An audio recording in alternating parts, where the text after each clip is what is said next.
नमस्कार दोस्तों, आज मैं आपको एक बेहद खास प्रेरणादायक कहानी लेकर आप लोगों के सामने मैं हाजिर हुई हूँ। ये कहानी आप लोगों को बहुत अच्छी लगेगी।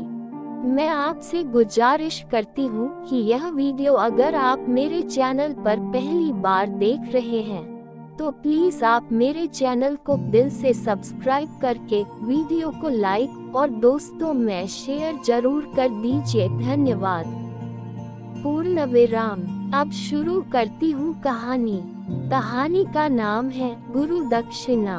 एक बार एक गुरु का शिष्य था, उसका नाम शिवा था। शिवा ने विनम्रतापूर्वक अपने गुरु जी से पूछा, गुरु जी, कुछ लोग कहते हैं कि जीवन एक संघर्ष है, कुछ अन्य कहते हैं कि जीवन एक खेल है और कुछ जीवन को एक उत्सव की संज्ञा देते हैं। इनमें कौन सही है? गुरु जी ने तत्काल बड़े ही धैर्यपूर्वक उत्तर दिया, पुत्र शिवा, जिन्हें गुरु नहीं मिला उनके लिए जीवन एक संघर्ष है, जिन्हें गुरु मिल गया उनका जीवन एक खेल है, और जो लोग गुरु द्वारा बताए गए मार्ग पर चलने लगते हैं मात्र वे ही जीवन को एक उत्सव का नाम देने का साहस जुटा पाते हैं। यह उत्तर सुनने के बाद भी शिवा पूरी तरह से संतुष्ट न था। गुरु जी को इसका आभास हो गया। वे कहने लगे, लो, तुम्हें इसी संदर्भ में एक कहानी सुनाता हूँ। ध्यान से सुनोगे तो स्वयं ही अपने प्रश्न का उत्तर पा सकोगे। उन्होंने जो कहानी सुनाई वह इस प्रकार थी। एक बार की बात है कि किसी गुरुकुल में राम, श्याम और घनश्याम नाम के 3 शिष्यों ने अपना अध्ययन संपूर्ण करने पर अपने गुरुजी से यह बताने के लिए विनती की कि उन्हें गुरु दक्षिणा में उनसे क्या चाहिए। गुरुजी पहले तो मंद मंद मुस्कुराए और फिर बड़े स्नेहपूर्वक कहने लगे, मुझे तुमसे गुरु दक्षिणा में एक थैला भर के सूखी पत्तियां चाहिए, ला सकोगे? राम, श्याम और घनश्याम तीनों मन ही मन बहुत प्रसन्न हुए, क्योंकि उन्हें लगा कि वे बड़ी आसानी से अपने गुरु जी की इच्छा पूरी कर सकेंगे। सूखी पत्तियां तो जंगल में सर्वत्र बिखरी ही रहती हैं। वे उत्साहपूर्वक एक ही स्वर में बोले, जी गुरु जी, जैसी आपकी आज्ञा। अब राम, श्याम और घनश्याम तीनों शिष्य चलते चलते एक समीपस्थ जंगल में पहुंच चुके थे, लेकिन ये देखकर कि वहां पर तो सूखी पत्तियां केवल एक मुट्ठी भर ही थी, उनके आश्चर्य का ठिकाना न रहा। वे सोच में पड़ गए कि आखिर जंगल से कौन सूखी पत्तियां उठा कर ले गया होगा। इतने में ही उन्हें दूर से आता हुआ कोई किसान दिखाई दिया। वे उसके पास पहुंचकर उससे विनम्रतापूर्वक याचना करने लगे कि वह उन्हें केवल एक थैला भर सूखी पत्तियां दे दे। अब उस किसान ने उनसे क्षमा याचना करते हुए उन्हें ये बताया कि वह उनकी मदद नहीं कर सकता, क्योंकि उसने सूखी पत्तियों का ईंधन के रूप में पहले ही उपयोग कर लिया था। अब राम, श्याम और घनश्याम तीनों पास में ही बसे एक गांव की ओर इस आशा से बढ़ने लगे थे कि हो सकता है वहां उस गांव में उनकी कोई सहायता कर सके। वहां पहुंचकर उन्होंने जब एक व्यापारी को देखा तो बड़ी उम्मीद से उससे एक थैला भर सूखी पत्तियां देने के लिए प्रार्थना करने लगे, लेकिन उन्हें फिर से एक बार निराशा ही हाथ आई, क्योंकि उस व्यापारी ने तो पहले ही कुछ पैसे कमाने के लिए सूखी पत्तियों के दोने बनाकर बेच दिए थे। लेकिन उस व्यापारी ने उदारता दिखाते हुए उन्हें एक बोई माँ का पता बताया, जो सूखी पत्तियां एकत्रित किया करती थी। पर भाग्य ने यहाँ पर भी उनका साथ नहीं दिया, क्योंकि वह बोई माँ तो उन पत्तियों को अलग अलग करके कई प्रकार की औषधियाँ बनाया करती थी।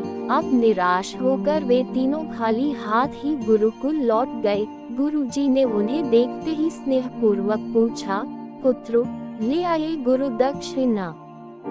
राम, श्याम और घनश्याम तीनों ने सर झुका लिया। गुरुजी द्वारा दोबारा पूछे जाने पर उनमें से राम कहने लगा, गुरुदेव, हम आपकी इच्छा पूरी नहीं कर पाए, हमने सोचा था कि सूखी पत्तियां तो जंगल में सर्वत्र बिखरी ही रहती होंगी, लेकिन बड़े ही आश्चर्य की बात है कि लोग उनका भी कितनी तरह से उपयोग करते हैं। गुरुजी फिर पहले ही की तरह मुस्कुराते हुए प्रेम पूर्वक बोले, निराश क्यों होते हो? प्रसन्न हो जाओ, और यही ज्ञान की सूखी पत्तियां भी व्यर्थ नहीं हुआ करती, बल्कि उनके भी अनेक उपयोग हुआ करते हैं। मुझे गुरु दक्षिणा के रूप में दे दो। राम, श्याम और घनश्याम तीनों शिष्य गुरुजी को प्रणाम करके खुशी खुशी अपने अपने घर की ओर चले गए। शिवा जो गुरु जी की कहानी एकाग्रचित होकर सुन रहा था, अचानक बड़े उत्साह से बोला, गुरुजी, अब मुझे अच्छी तरह से ज्ञात हो गया है कि आप क्या कहना चाहते हैं। आपका संकेत वस्तुतः इसी ओर है, न कि जब सर्वत्र सुलभ सूखी पत्तियां भी निरर्थक या बेकार नहीं होती हैं, तो फिर हम कैसे किसी भी वस्तु या व्यक्ति को छोटा और महत्वहीन मानकर उसका तिरस्कार कर सकते हैं। चींटी से लेकर हाथी तक और सुई से लेकर तलवार तक सभी का अपना अपना महत्व होता है।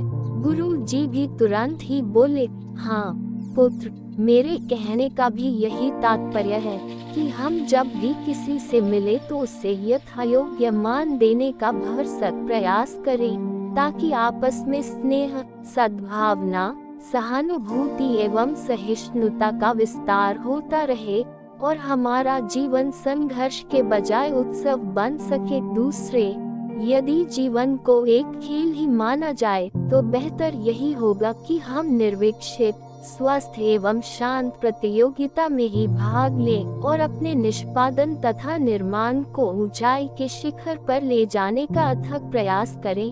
अब शिवा पूरी तरह से संतुष्ट था।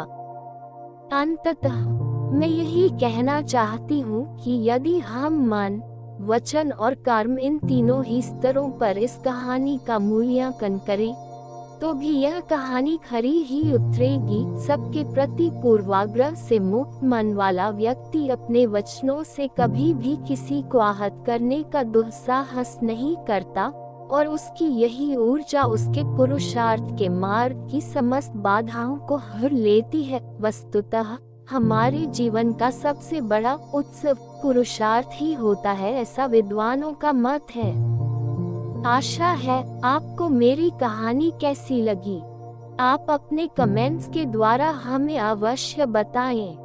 ये कहानी पसंद आने पर लाइक और शेयर करें। ऐसी ही और रोमांटिक स्टोरी इन हिंदी पढ़ने के लिए हमें सब्सक्राइब कर लें। थैंक्स।